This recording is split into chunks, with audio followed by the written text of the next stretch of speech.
Le journalisme dans tous ses états, on en parle jusque vers 15h15. Le titre parle de lui-même, mutation technologique, digitalisation, des médias qui se prennent de plus en plus pour des marques. Ça change quoi dans les rédactions, dans la façon de travailler? Ça change quoi au management, à la façon dont on fait bosser les journalistes? Comment on les fait travailler? Comment ils se forment? Comment ils évoluent? Et comment on organise les rédactions? Sachant que maintenant on a un peu de recul, on a... allez, je vais dire une petite vingtaine d'années de numérique derrière nous et dans les pattes.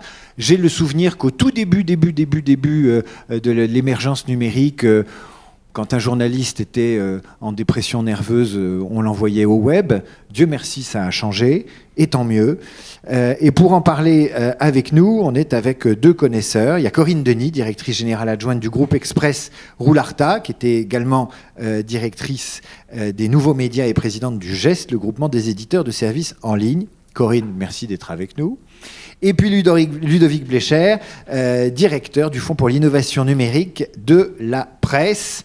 Alors Ludovic a été auparavant journaliste, il a travaillé pour ITF1 et participé au rapprochement des rédactions numériques et papier de Libération. C'est une question qui n'était pas prévue, mais bon, la journaliste du Monde qui quitte ses fonctions, la directrice, pardon, ça doit obligatoirement vous faire réagir, vous inspirer, autre chose qu'un message de condoléances. Corinne ? C'est chiant, ça, ces questions. C'est vraiment un truc. Alors, sur la direction du Monde, franchement, je ne suis pas sûre d'avoir tous les éléments. J'en ai entendu parler, comme tout le monde, à travers la presse. J'ai quelques amis au Monde, donc j'ai quelques bruits de couloir. Mais je pense que c'est le signe des difficultés du moment dans les rédacs. C'est ça aussi, le journalisme dans tous ses états. Voilà. Quoi. C'est vraiment... Et notamment dans les rédacs dont les patrons ont l'envie de déplacer le centre de gravité vers le numérique, puisque c'est là-dessus qu'était parti le monde. C'est compliqué de faire cohabiter des rédactions digitales et des rédactions print, et de temps en temps ça pète, voilà. C'est pas mal, hein ?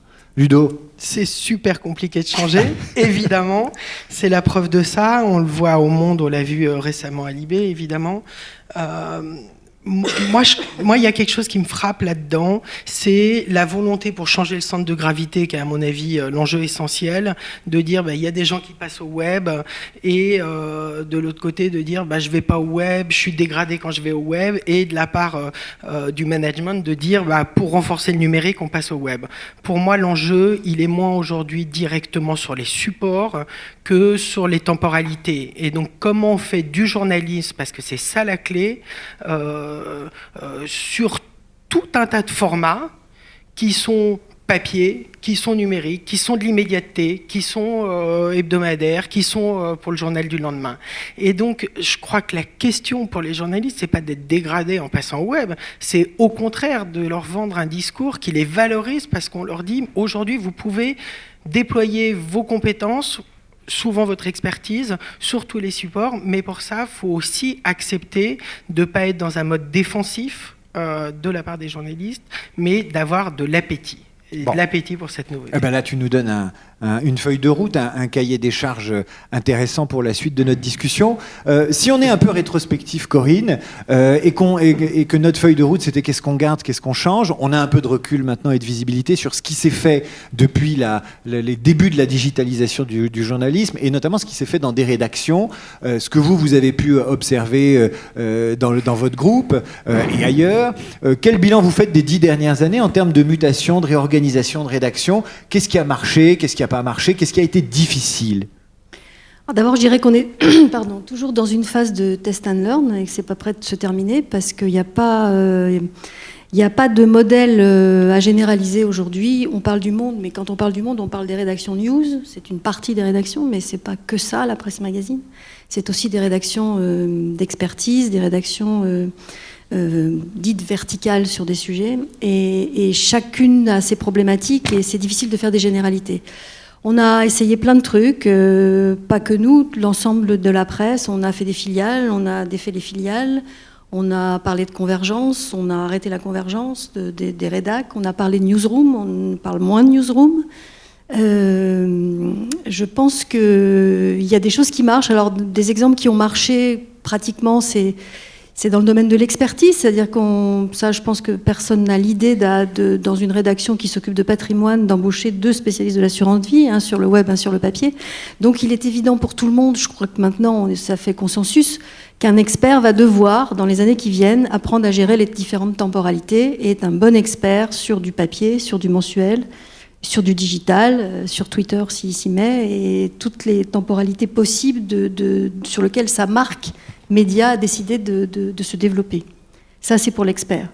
Et à part ça, je pense que sur ces médias, et moi je suis sur le digital depuis 1993, je pense que ces médias, comme tout média, appellent des spécialistes. J'en suis à peu près convaincue. Je pense qu'il restera des gens qui sentent le média, qui sont agiles et qui resteront attachés sur le web, plutôt sur le papier, comme il y en aura peut-être qui inventeront les produits digitaux sur les tablettes qu'on n'a toujours pas inventés encore demain, qui rencontrera des lecteurs, et que les médias appellent des expertises, des gens qui les sentent, comme sur le papier, des gens qui font de l'editing et qui le font très bien. Sur le web, il y a besoin d'expertise, il y a besoin de journalistes particuliers, des métiers particuliers, et il y a besoin d'une agilité et d'une intelligence numérique particulière.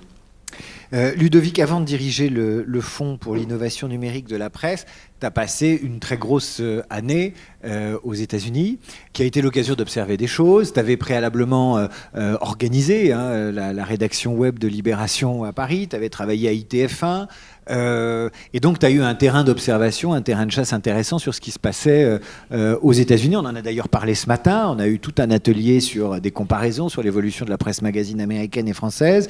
Qu'est-ce que tu as vu là-bas ? Alors, j'ai vu plein de choses. J'ai d'abord vu qu'il n'y avait pas de recette miracle. Donc je pense que ramener en permanence au fait qu'il y a une vraie difficulté à trouver un modèle économique, se dire comme il n'y a pas de modèle, c'est peut-être trop tôt pour y aller, n'y allons pas, ou soyons extrêmement prudents. Moi, ce que j'ai vu, c'est qu'il n'y a pas une recette, mais il y a plein de petits éléments de succès. Et quand on invente sa petite musique, quand on a quelque chose qui correspond à ce qu'on a envie de raconter, à sa culture, à sa relation avec le lecteur, là il se passe des choses. Et je crois que la clé, c'est quelque chose que moi j'appellerais l'engagement, qui est comment on refonde la relation entre le journaliste directement et son lectorat, et le média et le lectorat. Et je crois que l'engagement, c'est absolument clé. Corinne, tu veux réagir ? Oui, juste quand même pour les journalistes. J'ai été journaliste. Il faut voir quand même que ce métier a pris un tsunami dans la tête. Peut-être que ce qu'on pourrait... Je pense que c'est pas le sujet, c'est pas écrire pour le web, enfin, c'est pas l'écriture. Tout ça, c'est de la technique.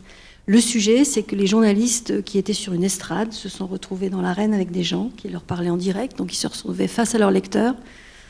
Pour avoir travaillé à l'Express il y a très longtemps, on m'expliquait que, pour me donner une idée de la façon dont il fallait que j'écrive quand je débutais, on m'expliquait que le lecteur de l'Express, c'était la pharmacienne de Carpentras, 45 ans, CSP+, rural. Aujourd'hui, le lecteur, il s'y cogne chaque fois qu'il publie. Le lecteur commente, dit qu'il n'est pas d'accord avec le papier, dit qu'il y a des erreurs dedans. Donc ça a été un tsunami. Ceux qui s'y sont faits... Ça étant dit, ce lecteur-là qui s'investit sur les forums ou en dessous des papiers, il y a quand même pas mal de psychopathes aussi. C'est plus qu'une pharmacienne, c'est les patients de la pharmacienne. Quand on leur répond, ils sont moins psychopathes souvent. Non, mais il y en a aussi. Enfin, je veux dire, la sanctification du gars qui commente sur les forums, il y en a ras-le-bol, quoi, parce qu'il y a beaucoup de dingos. Je sanctifie pas, là je me mets du point de vue du journaliste. Donc en fait, ceux qui les plus malins et les plus agiles se sont décidés à devenir des journalistes entrepreneurs, je pense que tu en sais quelque chose, qui construisent leur audience et qui deviennent des marques à l'intérieur d'un média. Ça aussi, c'est une préoccupation pour les éditeurs, parce que une addition de marque, ça fait pas une marque. Il reste quand même une ligne éditoriale à tenir et une audience à capter. Et donc ça demande beaucoup de discussions, peut-être plus qu'avant, où avant il y avait un directeur de rédaction qui tenait la ligne éditoriale. Aujourd'hui, c'est plus compliqué. Ça a introduit de la complexité dans les rédacs, de la richesse aussi si on veut être positif, des emmerdements si on veut être négatif. Et en tous les cas, c'est un vrai changement de culture, c'est un vrai changement de paradigme pour les journalistes.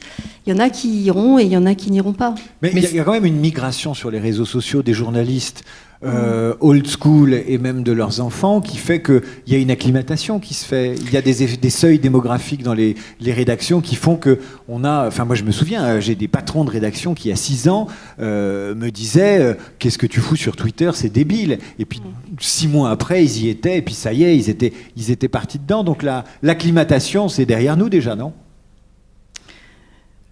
Franchement, je pense pas pour une grande majorité des journalistes issus du papier aujourd'hui. Oui, ils servent de Twitter, mais comme ils sont sur les réseaux sociaux, mais ça veut rien dire. C'est un mode d'expression personnelle. Ça n'a pas facilité. En revanche, je pense que le vrai sujet pour les journalistes, c'est d'apprendre à travailler avec ce média. Donc, je parle pas d'écrire.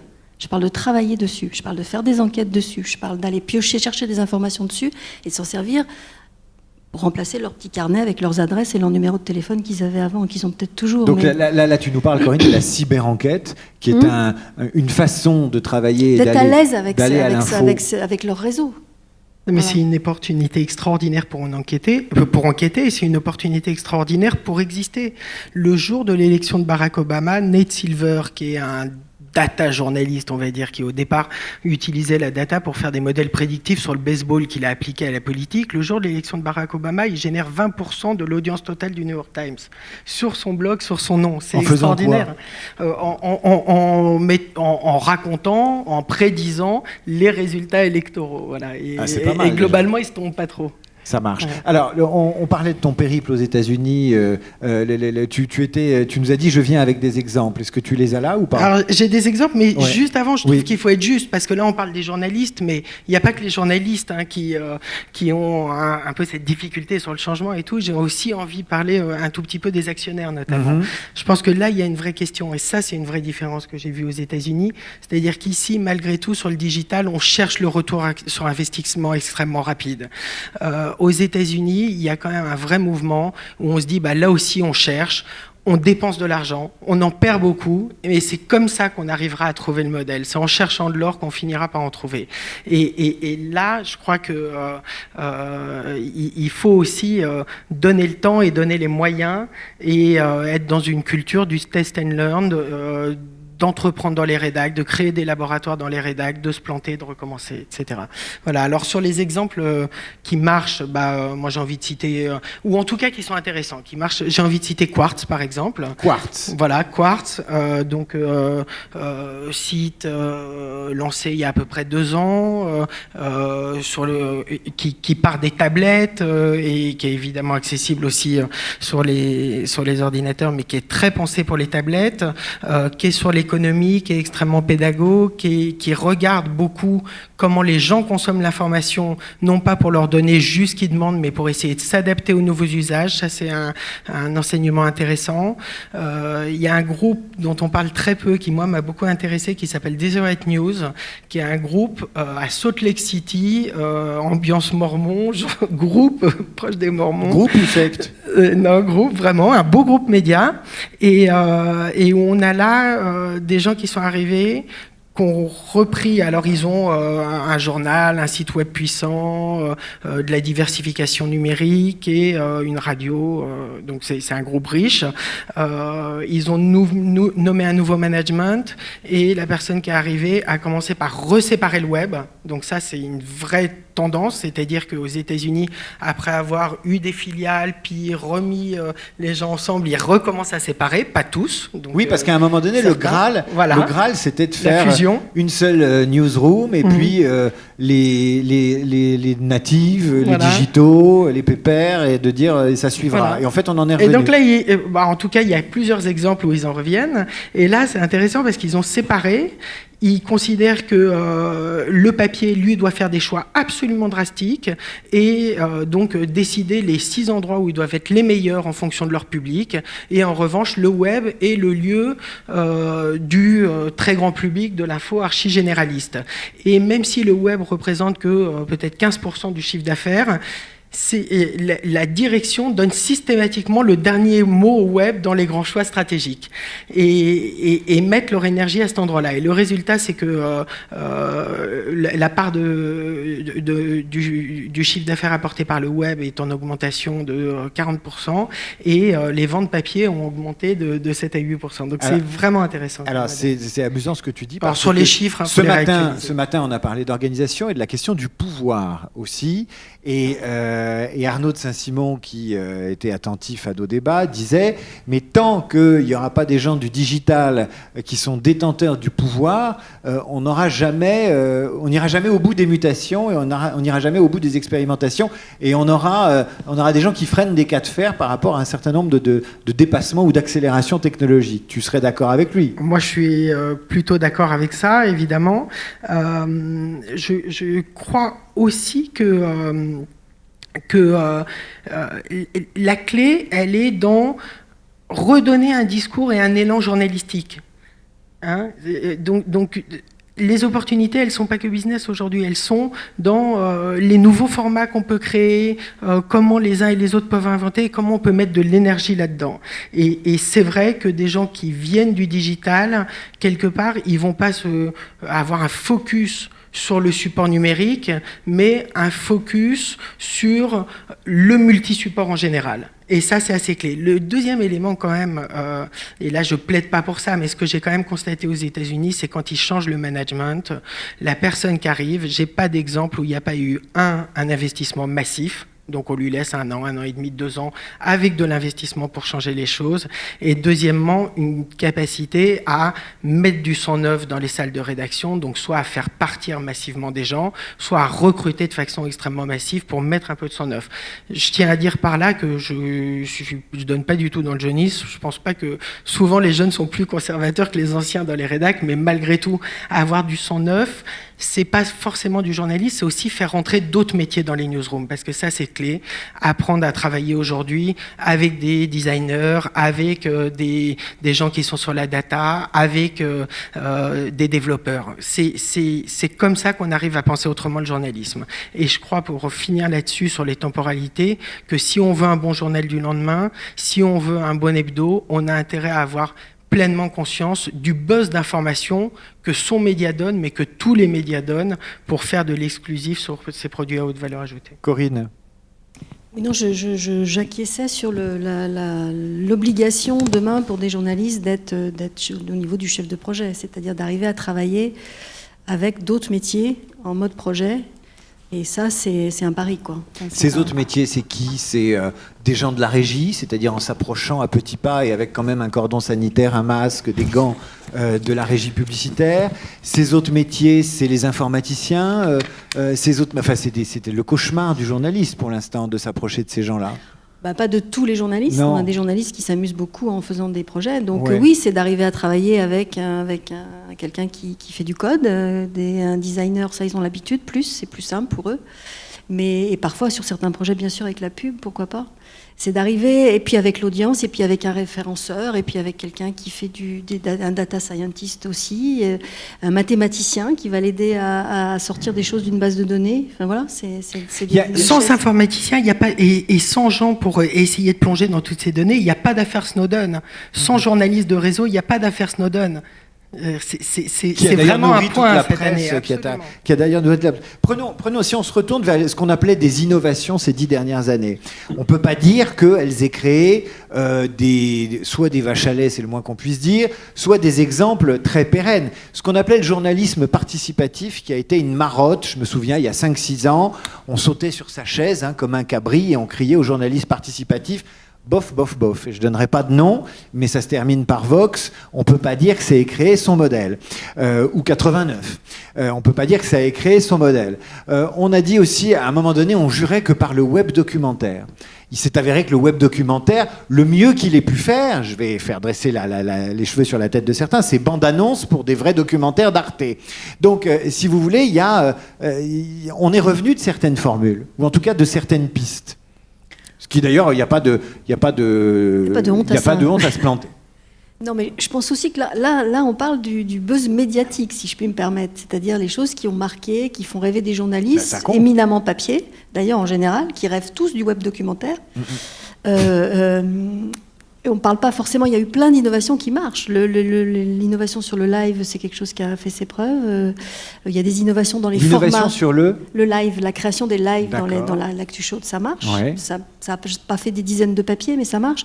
Donc il y a des innovations qui marchent, des innovations dans les formats, dans les façons de travailler.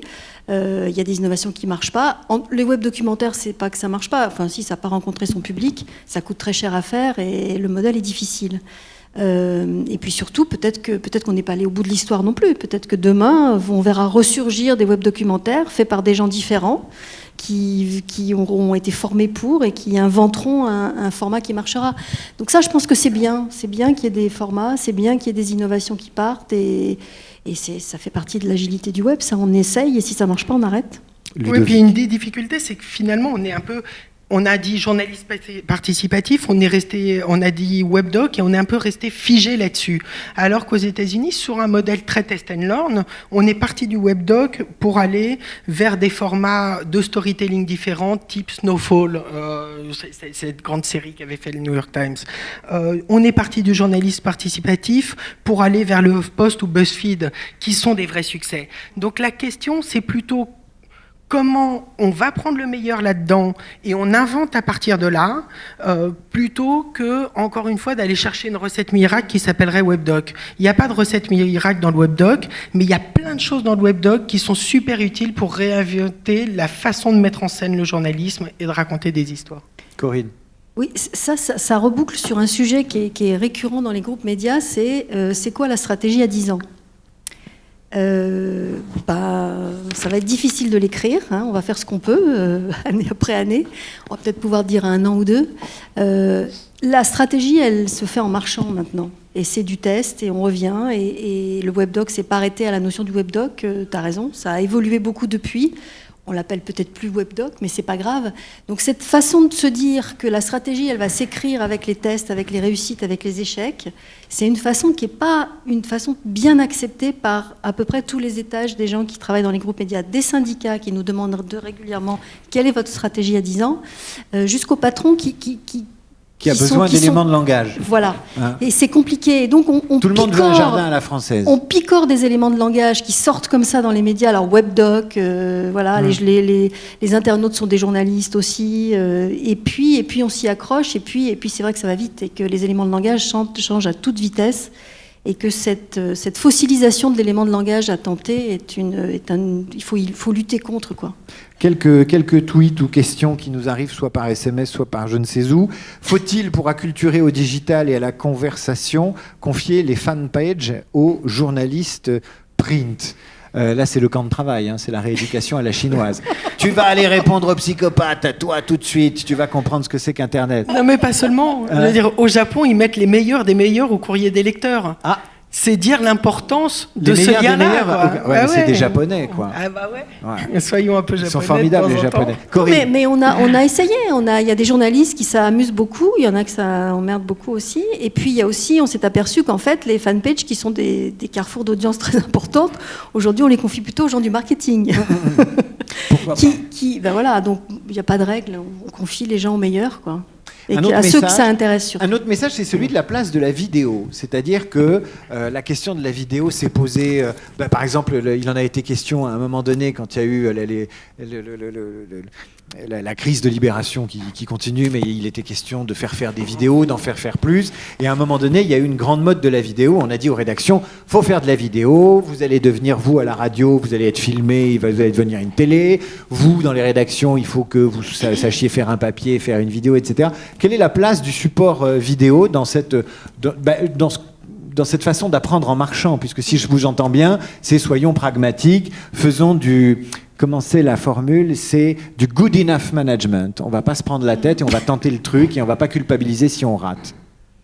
Alors, il y a d'abord des journalistes papier, quand on leur dit de travailler sur Internet, ils font un peu la moue. Quand on leur dit vous allez faire des vidéos, ils sont super contents. Donc il y a eu... Ah oui, ils adorent faire des formations pour apprendre à faire des vidéos, ça marche.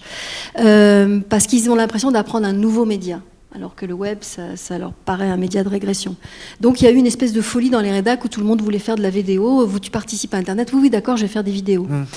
Ça, c'est le début. Puis après, on s'est aperçu qu'en termes de business, le chiffre d'affaires publicitaire qui augmentait le plus, c'était le chiffre d'affaires vidéo.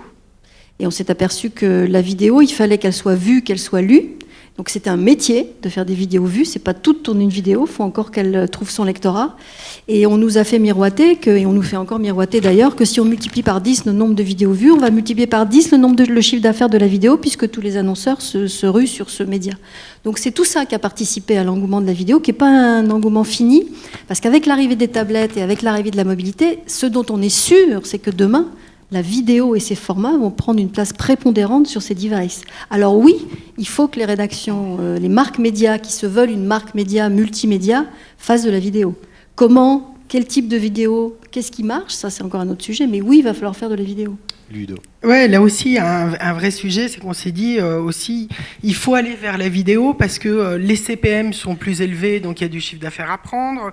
Il y a un inventaire publicitaire, il y a plus de demandes que d'espace, donc faisons tous de la vidéo. Le problème, c'est que tout le monde est en train de faire un peu les mêmes recettes. Alors, quand on fait de la vidéo, grosso modo, c'est un tiers émission de plateau et analyse à la va-vite dans la newsroom. Et je dis pas que c'est pas bien fait. Un tiers de sujets montés, des zappings, des choses comme ça, en prenant des images à droite à gauche, puis un tiers un peu d'actu rapide. Le problème, c'est que quand tout le monde aura fait la même chose et qu'il y aura moins d'inventaire disponible, les CPM vont encore baisser si on ne se pose pas là aussi la question de qu'est-ce qu'on fait comme vidéo, qu'est-ce qui marche, mais aussi qu'est-ce qu'on a envie de faire en fonction de qui on est. Et là, je trouve qu'une expérience intéressante, c'est Vice News Vidéo, qui, eux, au lieu d'avoir les vidéos hyper classiques, hyper bien montées, avec un son parfait, ce qu'ils font, c'est qu'ils emmènent en gros le journaliste dans leur poche, sur un terrain de guerre, n'importe où, et quand ils se font arrêter par quelqu'un à une frontière, ils mettent la caméra dans la poche, et même s'il n'y a pas d'image, on entend le son, et on voit ce qui se passe, ils t'emmènent dans le temps. Bref, ils emmènent les gens sur la discussion qu'on peut avoir avec un journaliste qui rentre d'un terrain de conflit, avec qui nous on a un déj, et on lui dit non pas quelle est la situation géopolitique, mais comment tu t'es démerdé sur place, comment tu as trouvé de l'argent, comment tu as trouvé un fixeur, bref, comment ça marche. Et je crois qu'être emmené un peu dans les coulisses, il y a une vraie envie, une vraie demande de la part des publics. Je ne dis pas que c'est la solution miracle pour la vidéo, mais voilà le type de nouveautés qu'on peut aller chercher. Sur le concept de marque, est-ce que ça concerne les journalistes ou pas? La question on a entendu des gens de commerce, des gens de marketing, des gens de vente ce matin, et on les entendra encore, dire nous on n'est pas qu'un média, on n'est pas qu'un magazine, on est une marque et c'est ce qu'on vend à nos annonceurs, et c'est la spécificité qu'on souhaite développer, qu'on souhaite renforcer. Et ça, c'est un phénomène qui n'est pas si ancien que ça. Comment ça percute dans les rédactions, et est-ce que ça percute, Corinne? Il y a 15 ans, on n'avait pas le droit de prononcer le mot marque pour parler d'un journal, parce que récemment, d'ailleurs, on a vu que dans certaines rédactions, c'était toujours vrai. Je ne pense pas que Libération soit très content de la présentation de leur marque. C'est un sujet qui est pas d'une importance. Un journal, ça a toujours été une marque, et même si les rédactions ne le savaient pas, ça a toujours été travaillé comme une marque. Il y a toujours eu des équipes marketing, il y a toujours une régie qui vendait une marque à des annonceurs. Et c'est le métier d'éditeur, c'est ça, c'est faire des marques, créer une audience, fidéliser les audiences à leur marque et vendre leur audience à des annonceurs. Donc la marque a toujours existé, simplement maintenant on en parle, on le met sur la place publique et on reconnaît, on sous-entend qu'on est une marque, donc on a comme un pot de yaourt, voilà, on a un produit culturel et les produits culturels peuvent avoir des marques. Est-ce que c'est un vrai sujet? Franchement, c'est pas très intéressant, c'est juste l'idée que... Ce qui serait vraiment intéressant, c'est que les journalistes français s'intéressent un peu plus au business model et à l'économie peut-être que à battre contre la marque. C'est-à-dire que moi, ce que je trouve, c'est qu'ils ont un peu de mal avec ça. On a des journalistes économiques qui sont d'une pertinence totale pour analyser les résultats du CAC 40, mais qui sont un peu perdus quand il s'agit de regarder les résultats de leur propre groupe. Je ne pense pas que ce soit ça dans les pays anglo-saxons, sauf si Ludo me dit l'inverse, mais je pense que c'est un problème. Je pense qu'il faut qu'ils s'intéressent à leur business model. On n'a jamais entendu autant parler de business model dans la bouche des journalistes que quand il s'agit de parler du web en disant le web, ça ne peut pas marcher parce qu'il n'y a pas de business model. Je ne les ai jamais entendus parler du business model du papier avant. C'est le repoussoir ultime, c'est le business model, c'est le truc, voilà. Ils veulent pas en entendre parler. Ils veulent pas en entendre parler. Or, je pense que demain, plus que jamais, les journalistes doivent aussi s'intéresser à ce qui se passe dans leur entreprise en termes de modèle économique. C'est leur boîte, c'est pas sale, c'est important, ça fait partie du marché, ça reboucle avec la marque. C'est-à-dire, oui, nous faisons partie d'un marché, nous sommes là pour gagner de l'argent et nous ne sommes pas là pour en perdre. Ton entreprise change, ça n'est pas sale. Tu sais, on disait ça aux ados, Absolument. ton corps change, ça n'est pas sale. Non, mais c'est comme ça. Moi, je crois qu'il y a des marques, je crois qu'il y a des produits, et je crois surtout qu'il y a des valeurs qui constituent les marques. Et ce qui est important, c'est surtout ça, c'est les valeurs. Et ces valeurs sont celles du magazine ou de la rédaction, quoi. Voilà, c'est à la rédaction de les définir, oui, les valeurs. C'est à la rédac de les définir, et derrière, avoir des produits qui déclinent ces valeurs, c'est vachement bien. Mais je crois même que, on le voit bien sur le web, une des difficultés sur la publicité, c'est d'avoir de la vraie créativité. C'est de réinventer les formats publicitaires sur le web comme on l'a fait sur le papier. Moi, une de mes convictions, c'est pas évidemment que les journalistes doivent écrire des formats publicitaires, mais qu'en revanche, une partie de l'intelligence des créatifs de la rédac viennent réfléchir à ces produits, ça me semble utile. Quand il y a, je ne sais plus si c'est il y a 15 ans, Libé crée un Libé en tissu et innove sur tout un tas de produits publicitaires, c'est quelque chose qui vient pas que des régies, ça vient aussi parce qu'à un moment, il y a tout un tas de gens créatifs, malins, qui se mettent autour de la table, et au final, l'ensemble de la rédac, y compris les journalistes, sont vachement fiers et parlent encore de ce Libé en tissu, qui est un produit et un coup de pub. Je pense que sur le numérique, on a besoin d'inventer ces choses-là, et que pour ça, on a besoin aussi des journalistes. Plaidoyer pour l'innovation. Corinne, pour les magazines, il y a les chiffres de 2013 sont pas très bons, c'est plutôt une baisse de la diffusion payée. Des journalistes pourraient vous dire, des journalistes vraiment déprimés et vraiment déprimants pourraient vous dire, mais qu'est-ce qu'on peut faire? Nos papiers sont dupliqués, diffusés sur Internet, on n'en a plus la maîtrise. Est-ce que ça doit aussi changer la façon d'écrire? Est-ce qu'il faut accompagner son papier, en revendiquer la paternité? Est-ce qu'il faut aller le défendre? Qu'est-ce qu'on peut faire par rapport à ça, par rapport à cette espèce de fatalité qui voudrait que Internet avale la valeur ajoutée journalistique sans la payer? Oui, alors le débat, quand même, j'entends quand même moins qu'avant le débat de Internet va tuer le papier, quand même un petit peu moins. Ça, c'est, voilà, le problème, c'est que c'est chaque média. Oui, chaque média a son problème. La télé a ses problèmes, la radio a ses problèmes ou ses succès, et le papier a ses problèmes là maintenant. La diffusion papier est pas bonne. La presse magazine, mais toute la presse, de toute façon, a une diffusion qui décroche depuis déjà quelques temps. Est-ce que c'est la faute d'Internet? Oui, non, je sais pas. C'est la faute du temps disponible de cerveau humain pour s'informer dans la journée, peut-être. La réalité, elle est là, c'est pas la peine voilà, il faut suivre les usages, surtout accepter, et quand on est journaliste, on en a le devoir de regarder les usages, de regarder autour de soi, dans sa famille, ses enfants, comment ils consomment l'actu et comment ils s'informent. C'est pas la peine de faire d'autres enquêtes, de regarder comment ça se passe, et de là vont naître, on espère, et ça devrait être les journalistes qui sont aux manettes, des idées, des inventions, des innovations, après aux gens de la direction et tous ensemble d'essayer de les monétiser. Ludovic, tu parlais de temporalité. Sur les magazines, qu'ils soient hebdo, mensuels, comment situer la temporalité comment dire, cette notion de temporalité quand on est magazine ou hebdo? Qu'est-ce qui se fait de nouveau quand le web, lui, il est tout le temps, ça s'arrête jamais? C'est super compliqué, franchement, quand on est magazine, je crois.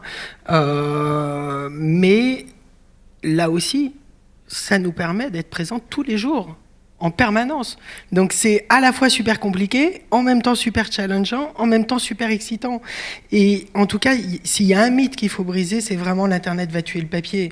Moi, je crois que c'est au contraire aujourd'hui l'ultra-concentration des énergies et des forces de travail sur le papier qui tue le développement de l'Internet. Donc c'est peut-être plutôt comme ça qu'il faut le voir. Et je crois que la bonne question, c'est celle, Corinne l'a dit, la désusage et du buzz général d'information. Quand on a vraiment conscience de ça, parce que soi-même on participe dans son quotidien avec d'autres temporalités, avec des ruptures de temporalité à la production de ce buzz d'infos, on sait mieux quand on fait un produit fini, comment il se distingue, comment il a de l'exclusivité par rapport à ce qu'on donne en permanence. Donc si soi-même on n'est pas dans ce rythme, je pense qu'en avoir conscience, c'est super difficile. Corinne, au début de la conversation, tu disais d'autres façons d'enquêter. Des façons de se servir d'Internet et du web, et peut-être même de faire des enquêtes quasiment sans sortir de son desk, mais en se servant d'Internet. Ça veut dire quoi? Ça fait bondir, ça, encore les journalistes aujourd'hui, alors qu'il y a des conflits, il faut les couvrir, il faut se déplacer, que le mot d'enquête est toujours associé à celui de terrain, et que le terrain est toujours physique. Comment on fait cette révolution culturelle? Non, mais l'un n'est pas exclusif de l'autre. Ouais. C'est-à-dire, c'est pas parce qu'on est capable de faire une enquête. J'ai le souvenir dans la rédaction de l'Express d'un journaliste qui est resté un week-end de desk sur le site et qui s'embêtait un peu, qui a fait une rapide enquête sans bouger ses fesses de sa chaise et qui a trouvé qui était la gorge profonde de HSBC qui donnait des informations au gouvernement français sur les trucs en Suisse, alors que le service enquête était dessus depuis une semaine. Il n'a pas bougé de sa chaise. Ça ne veut pas dire que s'il y a un conflit, il ne faut pas y aller. Ça n'a rien à voir. Non, mais j'expliquais ça uniquement pour dire que j'en peux plus d'entendre les journalistes dire comment écrire sur Internet. Tout le problème du changement de métier du journaliste se résumerait à une formation pour savoir écrire sur Internet. C'est pas ça le problème. C'est pas que ça. Ça, c'est un problème technique qui devrait se résoudre quand même assez facilement, si on a envie. C'est pas très compliqué quand même. Ce qui est plus compliqué, c'est autre chose. C'est de sentir ce média, de se l'approprier, de se sentir à l'aise dans les réseaux sociaux. Bon, on a quand même fait beaucoup de progrès là-dessus. Hein. Les journalistes sont quand même tous globalement à l'aise sur les réseaux. Enfin, il y a encore des journalistes qui disent qu'ils veulent pas apparaître dans un réseau social, quoi. Donc c'est un sujet. Il serait-il à l'aise? Qu'est-ce que ça changerait finalement? Des parties du boulot important et de la valeur ajoutée d'un journaliste jusqu'à il y a encore pas très longtemps, c'était son réseau, non? Ludovic, t'es d'accord? Ses contacts. Oui, mais je suis évidemment d'accord, mais il faut aussi arrêter de faire croire que Internet ou pas Internet, que les salles de rédaction sont vides parce que les gens sont sur le terrain toute la journée. Franchement, c'est pas la réalité. On ferme le site web, il n'y a qu'un journal papier, les salles de rédac restent quand même très remplies avec des gens qui sont là toute la journée, simplement ils font un papier pour le lendemain, un papier pour le jour d'après. Donc c'est un peu un faux débat, ça. C'est comme la technique, quoi. Moi, je me souviens, à un moment, on disait aux gens, vous savez pas vous servir de l'outil éditorial du web, mais pas de problème, envoyez-nous un email avec notre papier dedans. Le papier, il n'arrivait pas plus. Et pourtant, tout le monde savait se servir de l'email. Donc, je crois pas que ça. Juste sur la presse magazine, par rapport à ce que disait Ludo, je pense que la périodicité longue sur le papier, c'est une opportunité pour une marque. Parce que c'est plus facile, quand on est hebdomadaire ou mensuel, de faire une ligne éditoriale distincte sur le papier et sur le site, que quand on est quotidien. Plus la périodicité entre les médias se rapproche, plus c'est compliqué.